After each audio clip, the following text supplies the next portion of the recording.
Have you ever wondered why things aren't always what they seem? Freakonomics by Stephen D. Levitt and Stephen J. Dubner explores surprising connections in everyday life.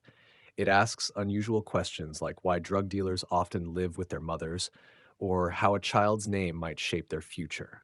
Instead of focusing on money or markets, the book digs into human behavior and uncovers hidden truths using data. With engaging stories and simple language, Freakonomics makes surprising ideas easy to understand and hard to forget. The hidden side of everything. The world often seems simple on the surface. People go about their daily lives making choices, following rules, and reacting to what's around them. But beneath that surface lies a world full of hidden truths, things that aren't immediately obvious but shape how everything works. What seems straightforward at first glance can be far more complicated when you look closely. Small decisions, strange patterns, and unexpected connections can reveal how deeply incentives, information, and human nature influence behavior. Why do people cheat, even when they know it's wrong? How can having certain information give someone an advantage? What makes people take risks for little reward while others find success with less effort? These aren't just random questions, they're windows into how the world really works. Sometimes, people act in ways that seem strange until you understand what motivates them.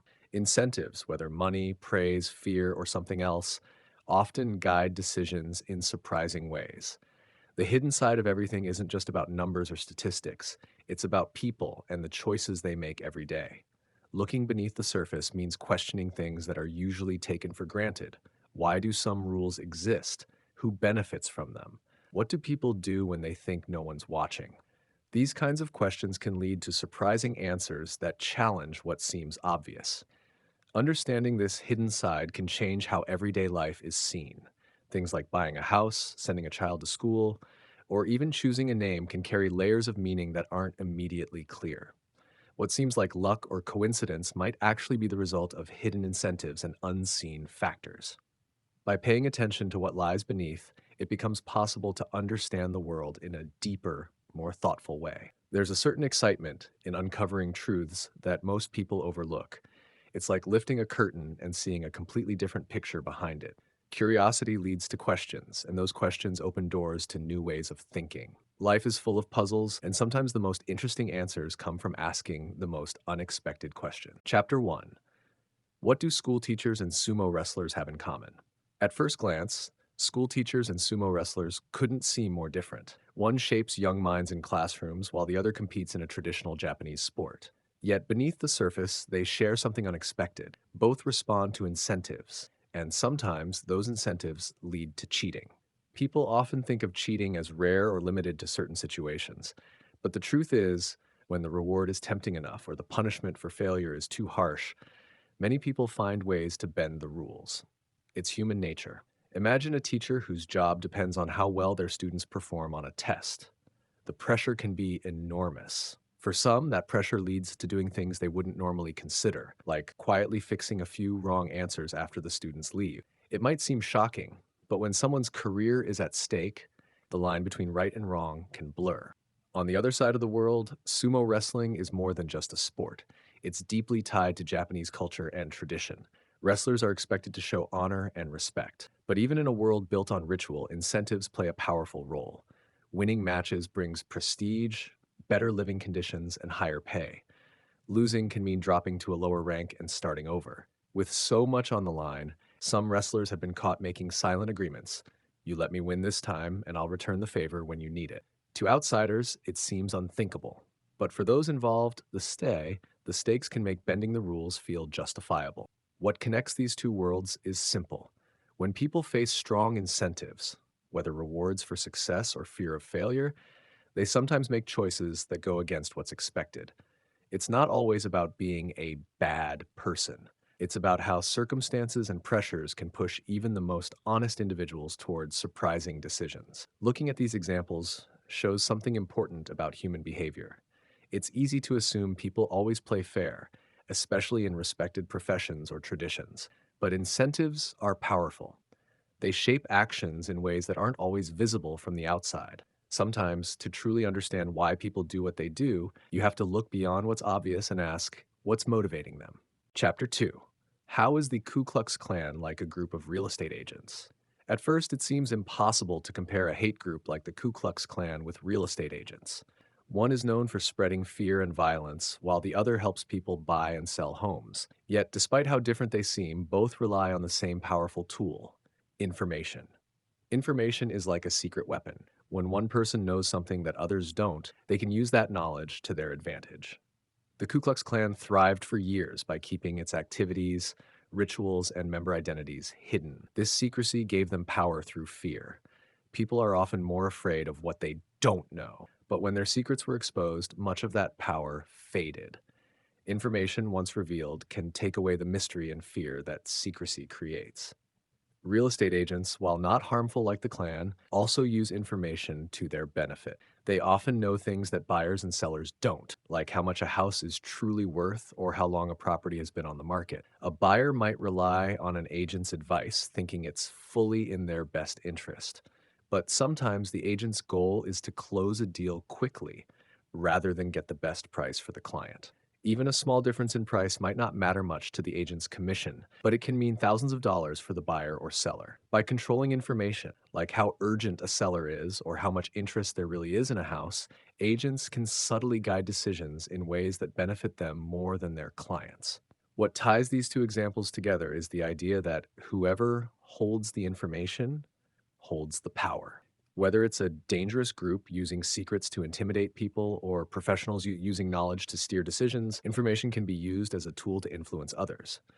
People often assume that those who guide them, like agents or advisors, are always working in their best interest, but that's not always the case. Sometimes, what you don't know can cost you more than you realize. The lesson is simple. Information shouldn't be taken at face value. Asking questions, seeking out facts, and being curious can shift the balance of power. When secrets are exposed and information is shared, it becomes much harder for anyone to manipulate a situation to their advantage. Chapter 3: Why do drug dealers still live with their moms? When most people think of drug dealers, they imagine a life of luxury: money, cars, and endless freedom. However, the reality for many street-level drug dealers is quite different. In fact, most of them still live with their mothers and barely make enough money to get by. This surprising fact has everything to do with how the drug trade is structured. The drug trade, like any business, is organized in a pyramid. At the top, a few people control everything, making millions. But at the bottom, where street-level dealers work, the money isn't as plentiful. Despite the danger, long hours, and the risks involved, these dealers often make less than minimum wage. This is because the majority of the profits go to those at the top, while the street dealers receive only a small portion. For many of these dealers, living with their moms isn't about comfort, it's about survival. With such low earnings, they simply can't afford to live on their own. The work is hard, dangerous, and unglamorous, but for many, it's the only option available. They risk their lives every day for an income that barely covers the basics. This situation shines a light on a reality that's often overlooked. The drug trade isn't always about fast money and power. The people working the streets are often just trying to make ends meet in a system that gives them little chance to rise above. Understanding the economics of the drug trade reveals a harsh truth about why people make the choices they do. What might seem like a choice to live a dangerous lifestyle is, for many, simply the only path available. The system they're part of makes it incredibly difficult to break out, and the risks they take are outweighed by the lack of better alternatives. Understanding the hidden forces behind these decisions shows that sometimes what appears to be an obvious choice may actually be the only option left.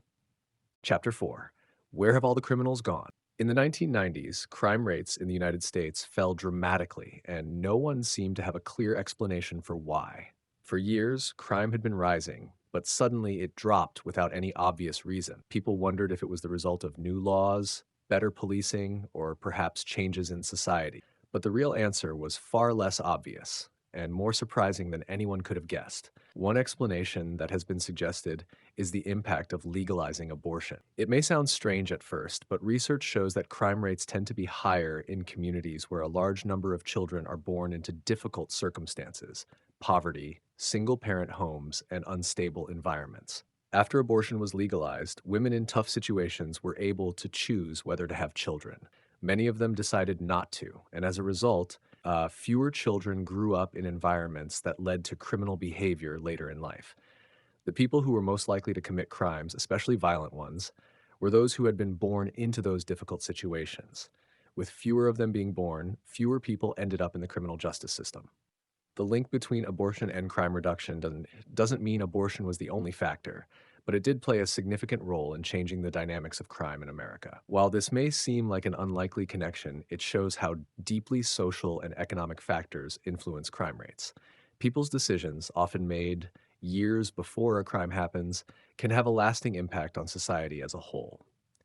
It's a reminder that when looking at trends in crime, we shouldn't always focus just on what happens in the moment. Sometimes, understanding the hidden factors and long term influences can help explain patterns that are hard to understand at first. In the end, the drop in crime during the 1990s wasn't the result of one simple cause, but a mix of factors, some of which were completely unexpected. By looking deeper into the real reasons behind the drop, we get a fuller picture of what drives criminal behavior and what can change it. It's a lesson in how complex and interconnected society really is. Chapter 5: What Makes a Perfect Parent? Being a parent is one of the most important and challenging roles anyone can have. We all want to raise well behaved, successful, and happy children.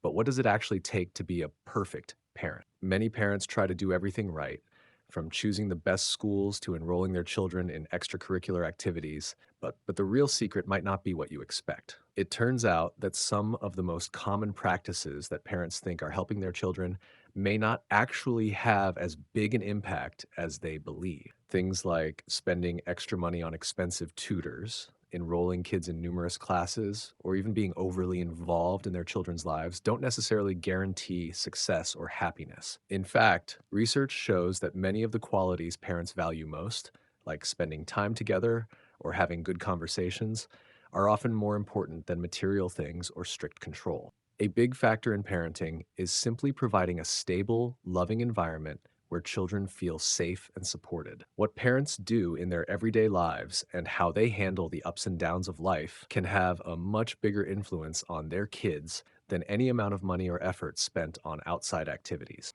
The way parents communicate with their children, the values they teach, and the example they set are often far more impactful than the things parents try to buy for their children. In the end, the idea of a perfect parent isn't about following a specific checklist or doing everything just right. It's about being present, caring, and giving children the tools they need to become resilient, thoughtful, and independent individuals. The perfect parent isn't someone who gets everything right, but someone who provides the love and support children need to thrive in their own way. Chapter 6, Perfect Parenting Part 2, or Would a Roshanda by Any Other Name Smell as Sweet? Names. They may seem like something trivial or even an afterthought, but in reality, they can carry a surprising amount of power. In this chapter, the focus is on the connection between the names parents choose for their children and how those names can influence the children's lives, especially their future opportunities. The common assumption is that a name is just a label, something that identifies us but doesn't affect how the world sees us. However, research has shown that names can have a profound effect on the chances a child has in life. For instance, names that are traditionally associated with certain races or social classes can affect how people perceive someone before they even meet them. Studies have shown that a resume with a ethnically distinct name, like Roshanda, is less likely to get a callback than one with a more common name, like Emily, even if the resumes are identical. It's not that people are consciously biased, it's more about subtle, unconscious associations. Names evoke certain ideas and expectations in people's minds, even though these judgments often happen without us realizing it. A name might suggest wealth, intelligence, or status, or the opposite, based on what people have learned from the world around them. This can shape the way children are treated, their self perception, and the opportunities they are given. But the question remains, does a name really matter? In the case of the study discussed in the chapter, the answer is clear. Names do have an impact, and parents' choices can play a big role in shaping a child's future. However, the broader lesson is about recognizing the hidden factors that influence success in life. It's not just about personal abilities, hard work, or intelligence. It's also about how the world perceives you, often before you even have a chance to prove yourself. Ultimately, this chapter challenges the idea that we are all treated equally from the moment we're born. It reveals how names, seemingly insignificant, can set the stage for a child's opportunities and life experiences in ways that many people may never even realize. Epilogue: Two Paths to Harvard. The journey to success can take many different forms, and sometimes the paths we take are shaped by factors beyond our control. This epilogue focuses on the experiences of two young men, one from a wealthy family and one from a disadvantaged background, both of whom end up at Harvard. Their stories illustrate how circumstances, decisions, and opportunities can shape a person's life in unexpected ways. The first young man grew up with every advantage. His family had money, resources, and connections. He attended the best schools, had private tutors, and never had to worry about the basic needs of life. Everything seemed to be set up for him to succeed. The second young man, on the other hand, came from a struggling, low income background. He didn't have the same opportunities and had to work twice as hard just to get noticed. He faced obstacles at every turn: poor schools, financial hardships, and fewer connections. Despite all of this, he was determined to make something of himself. What's fascinating about their stories is that both ultimately end up at Harvard, but the paths they took to get there were very different. The young man from the wealthy family, with all his advantages, was not necessarily more driven or talented than the young man from the poor background. In fact, the second young man often had to overcome greater challenges just to keep up. Their stories highlight that success is not just about talent or hard work, it's also about the opportunities that come your way, the resources available to you, and the support you receive along the journey. The road to success is often shaped by hidden factors, and these factors can have a profound impact on the choices we make and the paths we take. These two paths show that success is influenced by both the advantages and struggles one faces, as well as how you navigate obstacles and make the most of what you have.